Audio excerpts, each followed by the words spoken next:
ऐसे में हमें यह भी समझना होगा, जम्मू कश्मीर का जब हम जिक्र करते हैं तो जम्मू में तो बीजेपी का होल्ड नजर आता है, लेकिन कश्मीर में अगर इतना विकास करने की बात जहां बीजेपी करती है, वहीं दूसरी ओर से यह भी कहा जा रहा था कि जब से धारा 370 या 35 से समाप्त हुआ है, आतंकवाद भी कम देखने को मिला है, टूरिज्म क्षेत्र में बढ़ावा हुआ है, विकास भी किया जा रहा है, यहां तक कि कई अलग अलग मुद्दों पर अपने कार्यों को गिनाने की कोशिश बीजेपी करते रही है, लेकिन वो भरोसा अभी भी कश्मीर में जीत क्यों नहीं पा रही है?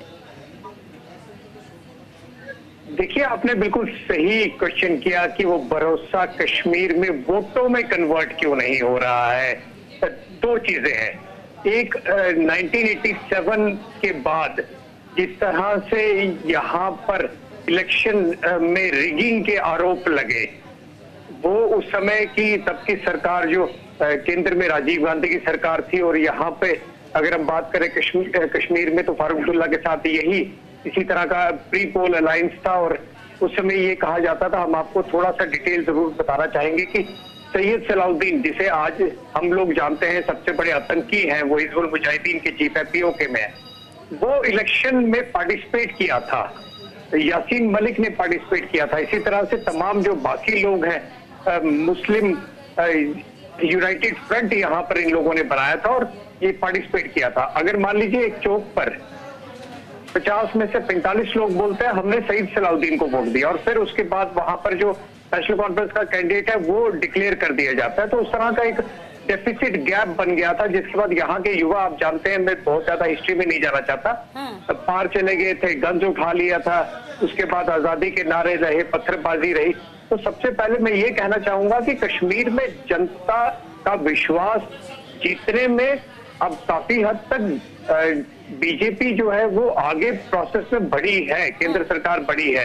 यही वजह है कि युवा अब मिलिटेंसी की तरफ नहीं जा रहे हैं, पत्थरबाजी की तरफ नहीं जा रहे हैं। लेकिन हाँ, सवाल ये है कि बड़ा सवाल ये है कि वो जो लोगों का जो वोट है वो बीजेपी की तरफ क्यों नहीं आ रहा है।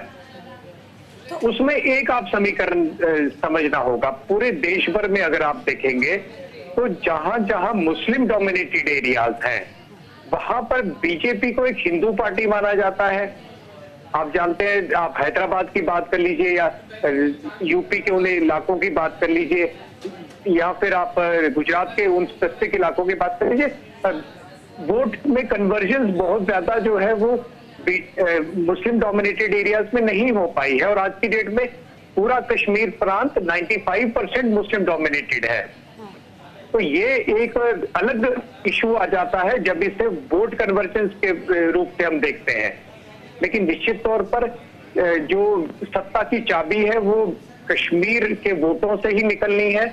हो सकता है आने वाले समय में और ज्यादा बेहतर वहां पर इनरोड्स बीजेपी कर पाए, लेकिन फिलहाल के लिए कश्मीर में कोई सीट भारतीय जनता पार्टी की निकलती दिखाई नहीं दे रही है। और यही वजह है कि वो वहां पर, जैसे हम कहते हैं, बी पार्टी उनके साथ जो तमाम क्षेत्रीय पार्टियां थी, उनका भी दबदबा किसी किसी हद तक हमने कम भी होता देखा।